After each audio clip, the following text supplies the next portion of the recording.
우리가 코로나19에 여러 가지 상황이 어렵다 할지라도 하나님의 자녀로 사는 것, 하나님의 자녀의 삶을 살아가는 이것이 행복이라요 하는 찬양을 들었습니다.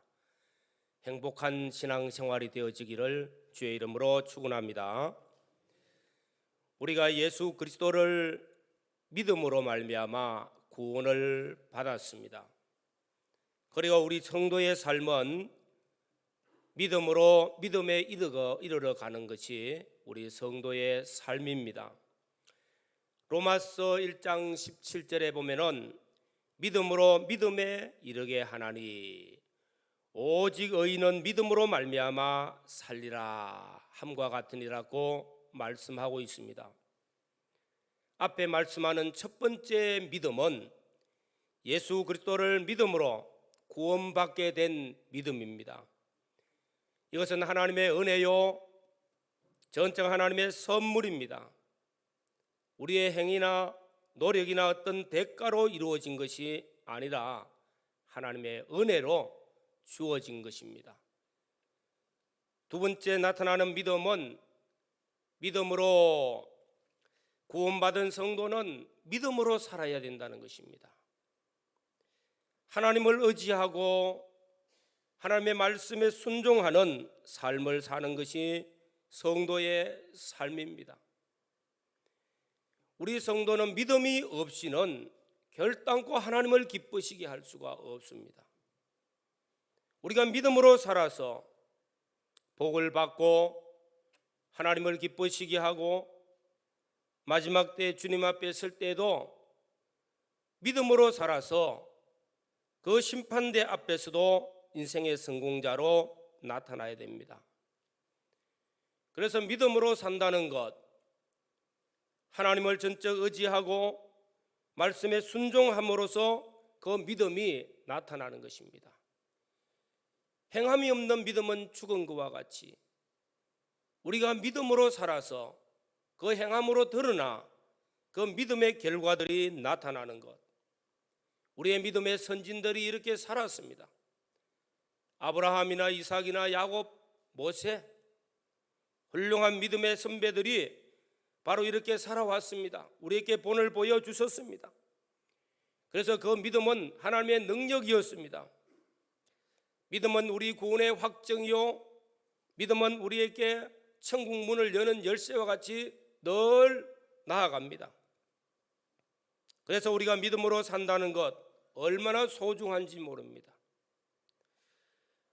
오늘 말씀을 통해서 믿음을 점검하고 믿음을 확정지어라 하는 말씀을 하는 것을 볼 때에 정말로 우리가 믿음으로 잘 살고 있는지를 한 번씩은 살펴보라는 것입니다. 우리가 믿음으로 살 때에 어떤 역경이 왔을 때, 어려움이 왔을 때, 환난이 오고 힘드는 그런 현실을 만났을 때에 과연 믿음으로 살고 있는가 돌아봐야 되겠죠. 사도 바울과 실라는 빌립보에 가서 복음을 전하다가 억울하게 감옥에 들어갔습니다. 무수히 많은 매를 맞았습니다. 이제는 죽어 나올지 살아서 나올지도 모르는 그 환난 속에서도 하나님께 기도하며 찬양했습니다. 믿음의 사람의 환난을 잘 승리하는 비결이었습니다. 우리가 평탄한 길을 걸어갈 때, 순경의 길을 걸어갈 때도 믿음으로 살아야 되겠죠.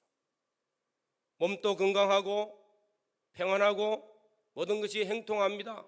이럴 때 잘못하면은 게으러지기 쉽고 또한 세상으로 가지기 쉽다는 것입니다.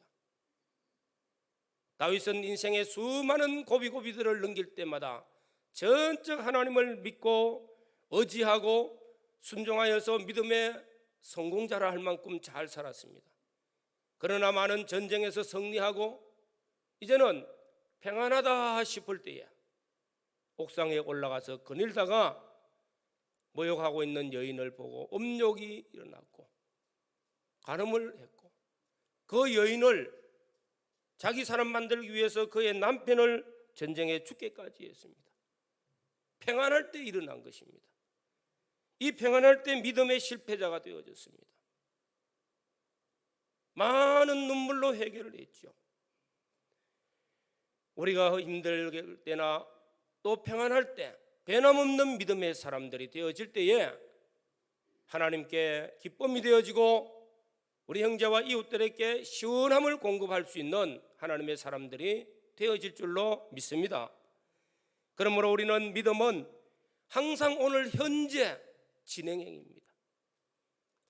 구원받은 그 믿음 가지고 오늘 이 시간 현재 어떤 형편이 있든지 간에 믿음에서 믿음으로 한 걸음 한 걸음 나아가는 이런 믿음의 사람들이 되어지기를 주의 이름으로 축원합니다. 오늘 5절의 말씀을 보시면은 사도 바울은 너희는 믿음 안에 있는가? 너희 자신을 시험하고 너희 자신을 확정하라 하는 말씀을 하고 있습니다. 그래서 오늘 말씀은 너희가 믿음 안에 있는가? 정말로 믿음으로 살고 있는가 하는 것을 시험하고 확정하라는 말씀을 증거하고자 합니다. 사도 바울은 고린도전서를 기록하고 고린도후서를 다시 기록합니다. 고린도 교회는 사도 바울이 세운 교회로서 정말로 어렵고 힘든 그 현실 속에서 교회가 부흥되어지고 성장하였고 성령의 은사들을 많이 받아서 너무너무 좋은 교회였어요. 그런데 바울이 떠난 4, 5년이 지나가고 교회는 여러 가지 문제들이 발생하였습니다. 그 문제들, 이런 것들을 해결하기 위해서 바울은 고린도전서를 기록해서 먼저 보냈고요. 그리고 어느 정도 해결이 되었지만 아직도 문제를 가지고 있는 사람들이 있습니다. 그러면서 사도 바울에게 내가 예수님의 12 제자도 아닌 내가 어떻게 사도냐 하고 사도권을 비방하고 있다는 것입니다. 사도 바울을 배척하는 성도들은 바울의 사도권을 비방하고 있습니다. 그래서 바울은 고린도후서를 기록하면서 이 말씀의 중심을 두가지고 오늘 말씀하고 있는 것입니다. 너희들이 정말로 믿음이 있느냐? 너희들이 믿음이 있는가 스스로 자신을 시험하고 자신을 확증하도록 하라. 믿음의 사람이라고 하면 그런 짓을 할 필요가 없지 않느냐, 그 말입니다. 오늘 사랑하는 성도 여러분, 지상교회라는 건요 어느 곳이나 문제는 다 있습니다. 왜냐하면 불완전하기 때문에. 그러나 우리는 그런 가운데서 늘 우리 자신이 믿음에 있는지 없는지, 내가 믿음 안에 있는지 믿음 밖에 있는지, 내가 믿음으로 살고 있는지 아니면은 불신앙으로 살고 있는지 우리 자신을 점검하고 반성해야 된다는 것입니다. 우리가 정말로 믿음의 사람이라고 하면은 믿음의 생각을, 믿음의 말을, 믿음의 행동을 하게 됩니다. 마땅히 하게 되죠. 그래서 우리 안에 정말로 믿음이 있는가, 내가 믿음의 사람인가, 우리 자신들을 살펴봐야 됩니다. 그래서 너희 자신을 시험하여 보고 너희 자신을 점검하여 보고 너희 자신을 확정하라. 오늘 또 코로나19의 이 확산이 많이 이루어지는 때에 교회에 나왔습니다. 교회에 들어오시면서 출입구에 온도 측정을 합니다. 36.5도를 기준으로 플러스 마이너스 한 1도 차이니 정상입니다. 그러나 이 측정에서 미달되어지면 다시 측정하고 또 다시 측정하고 37점 몇 도 나오면 열이 올라가고 있어요. 문제가 있습니다. 출입을 못합니다. 오늘 집에 가서 예배 드려야 됩니다. 자신을 측정하고 있다는 겁니다. 우리는 영적으로 우리 신앙의 측정, 우리 믿음의 측정을 해 나가야 된다는 것입니다. 일본의 유명한 미우라 아야코라 하는 크리스찬 기독교 신자로서의 작가가 있습니다. 그가 쓴 소설 빙점입니다. 빙점. 이 소설의 여주인공이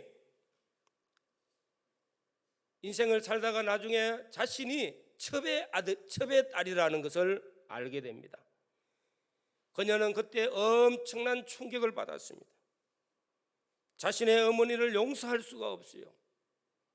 그래서 어머니를 비판하고 어머니를 공격하고 그의 삶의 의욕이 상실되어지고, 그래서 이래 살면 뭐 하겠느냐 하고 자살까지도 결정했던 사람입니다. 그런 그가 자살하기 위해서 나가다가 산꼭대기에 올라가서 보니까 눈이 많이 와가 있는데 자신의 뒤를 돌아보니까 발자국이 눈에 들어오는데 이 발자국이 삐뚤삐뚤한 거예요. 그걸 보고 깨달았어요. 내 삶이, 나는 곱고 바르게 살았는 줄 알았는데 내 삶은 나도 돌아보니까 저렇게 삐뚤삐뚤하게 살아왔구나, 내가 남을 판단하기 이전에 내 자신이 이렇구나 하는 것을 깨달았어요. 그리고 그는 용서할 수 없는 어머니를 용서하게 되어지고, 그는 어머니와의 화해를 이루고 아름다운 신앙의 삶을 나타내면서 이 빙점이 기록되어진 겁니다. 우리는 우리 자신을 하나님의 말씀의 거울 앞에 자신을 살펴봐서 믿음이 있는지 없는지, 내가 믿음으로 살고 있는지 우리 자신을 다시 한 번 더 점검하고, 우리는 이런 어려운 시기에 어떤 것보다도 우리 믿음을 점검해서 새로운 출발을 해야 되겠습니다. 노벨상 우리가 잘 알지 않습니까? 노벨상을 제정한 노벨이라는 분요, 다이아마이트를 만들었습니다. 그가 발명하여서 그 다이아마이트로 많은 돈을 벌었고요, 그것이 전쟁에 쓰여져서 많은 사람이 전쟁에서 죽었습니다. 어느 날 신문을 보니까 많은 사람을 죽인 노벨이 죽었다 하는 신문 기사가 났어요.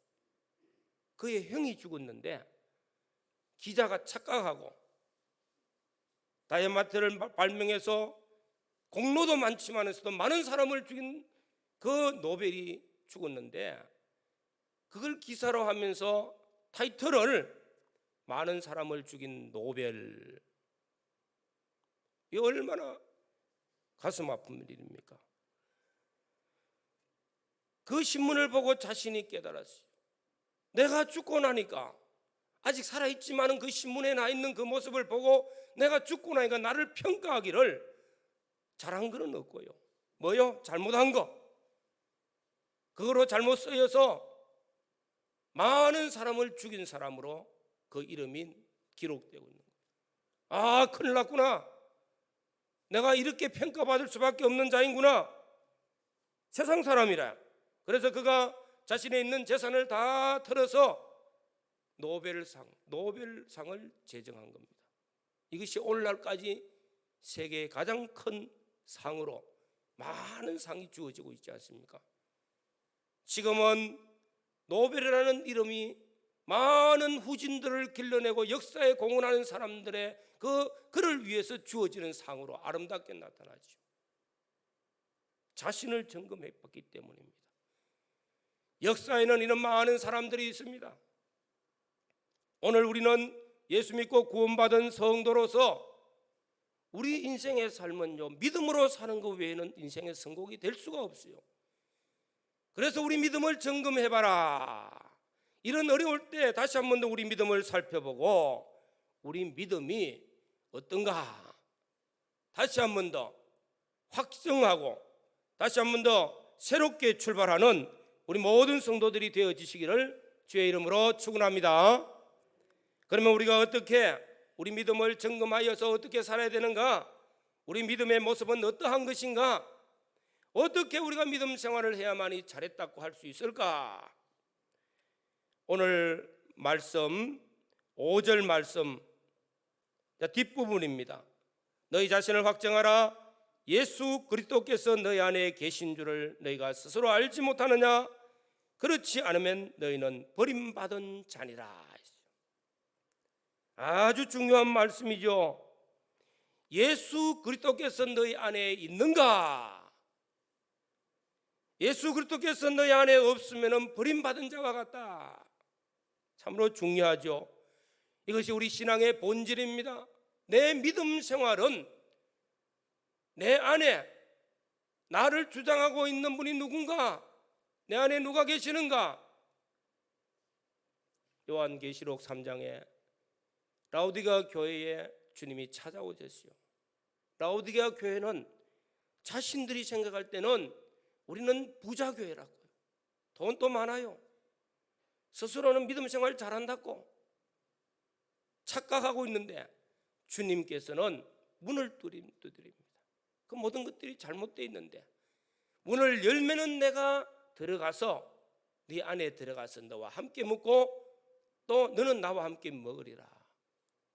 내가 네 안에 들어가야 되는데 문을 두드리니까 문을 안 열고 있는 겁니다. 주님이 어디 계시요? 문 밖에 계시는 거예요. 오늘 또 우리가 신앙생활에서 내가 스스로 판단할 때는 나는 잘하는 줄로 생각했는데 내 밖에 주님이 계시면서 계속 문을 두드리도 내 안에는 주님이 안 계시는 그런 우리 신앙생활이 되어서는 안 된다는 것입니다. 그래서 과연 내 안에 주님이 계시는가? 중요하다는 것입니다. 주님을 모시고 신앙생활하는 것이 성도의 신앙 본질이잖아요.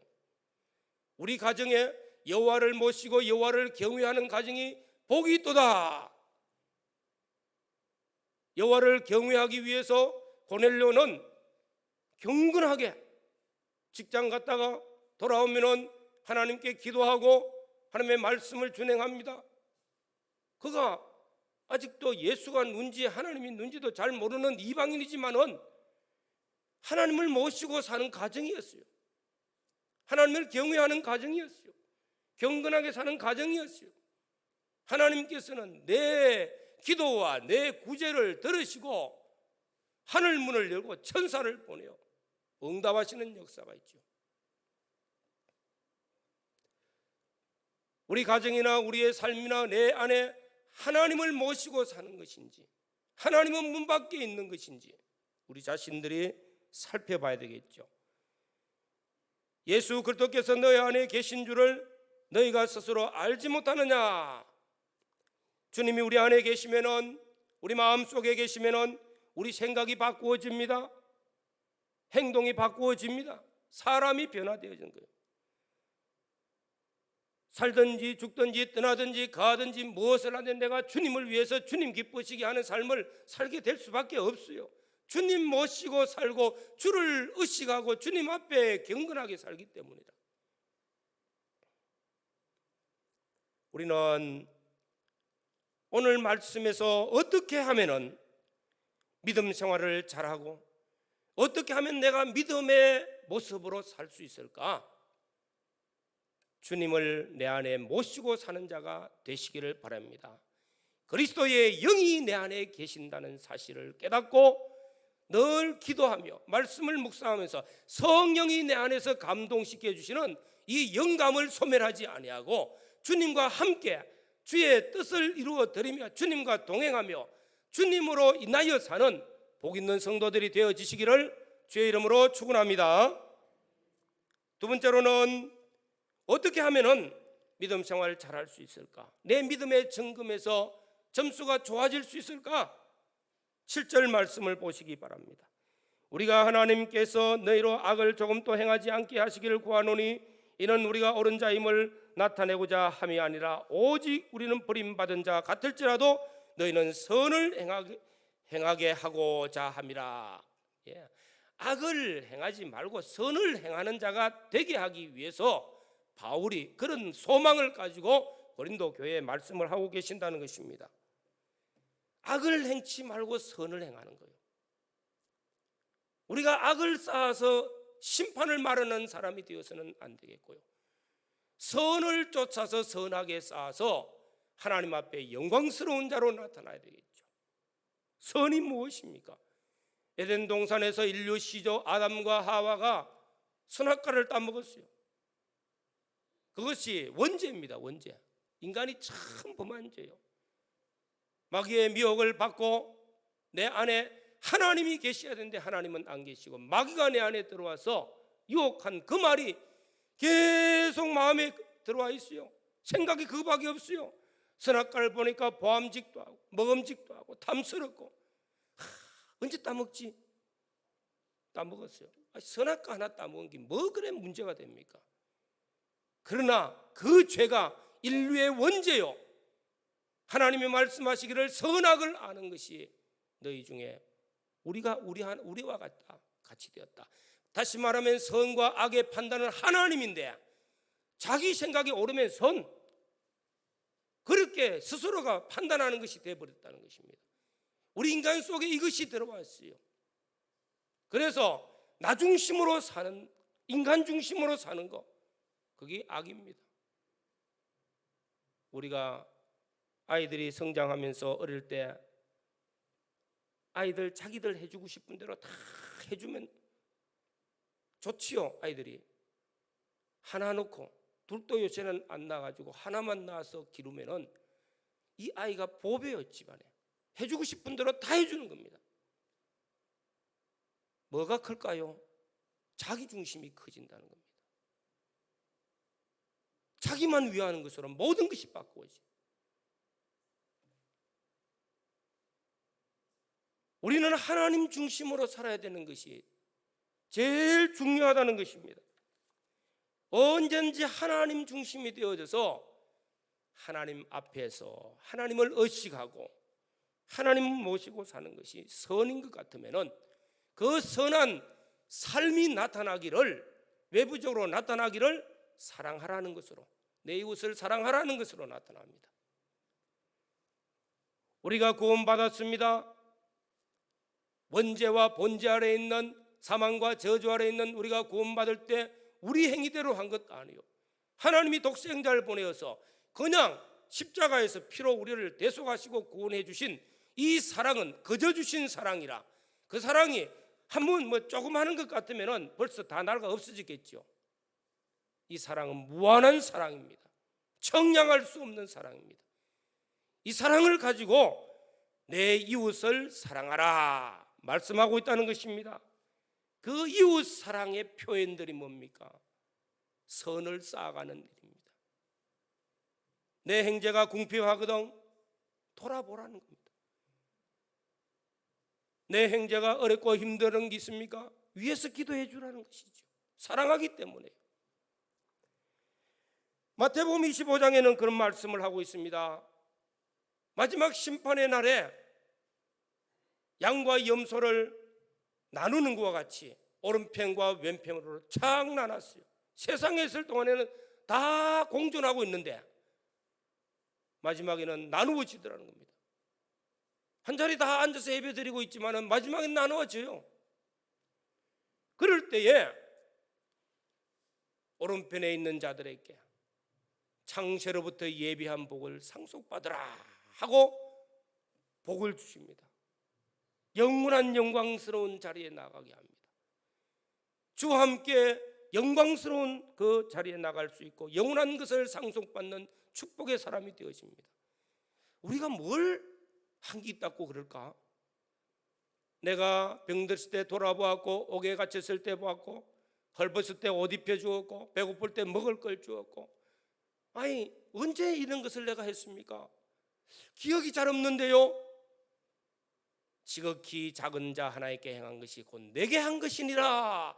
이것이 선을 쌓는 것이요 사랑의 실천이었어요. 내 작은 선 그것들이 1년만 지나도 잊어먹지만은 우리 주님은 냉수 한 그릇에 쓰고도 잊어버리지 아니하시고 영원히 기억하고 계시다가 마지막에는 영원한 상으로 갚아주십니다. 오늘 살아가는 성도 여러분, 우리 믿음이 무엇입니까? 위로는 하나님 사랑하고 하나님을 경외하는 것 같으면 아래로는 이웃을 사랑하고 내 형제를 사랑하는 작은 선행 하나하나가 다 바로 우리 믿음의 행위들입니다. 주여 주여 내가 믿사옵나이다 한다고 다 믿음이 아니란 말입니다. 주여 주여 하고 내가 믿습니다 했는데 주님은 나 너 모르겠노라고 하신다는 거예요. 우리 믿음의 행위가 아름다운 선한 행위로 나타나서 선한 열매를 맺어갈 때, 그리스도의 심판대 앞에 설 때에 선악간에 그 행한 대로 받으려 함이라 말씀했지 않습니까? 요즘은 우리 연세 드신 어른들을 만날 때마다 똑같은 말을 합니다. 세월이 빨라요. 눈 깜짝할 사이에 지나가요. 숱한 일들이 지나도 잠깐이면 다 지나갑니다. 지나가고 다 없어지는 것이 아니라 그리스도의 심판대 앞에 서서 선악간에 그 행한 대로 갚아주실 때 우리 모든 성도들이 믿음의 성공자로, 하나님 앞에 영광스럽고 존귀한 자로, 아름다운 신앙의 승리자로 설 수 있도록 오늘 우리 자신을 다시 한번 더 점검해보고 확정하고 나아갈 수 있는 복 있는 성도들이 되시기를 주의 이름으로 축원합니다. 다 같이 통성으로 기도드리겠습니다. 하나님 앞에 결심을 다시 합시다. 다시 한번 더 작정합시다. 확정하시기를 바랍니다. 내가 이제 하나님 앞에 하나님을 경외하면서 정말로 믿음 생활 잘하기를, 또 하나님 앞에 선한 역사에 힘써 노력하기를 우리 하나님 앞에 간절히 기도하시기를 바랍니다. 주님 은혜를 감사합니다. 이 시간에도 말씀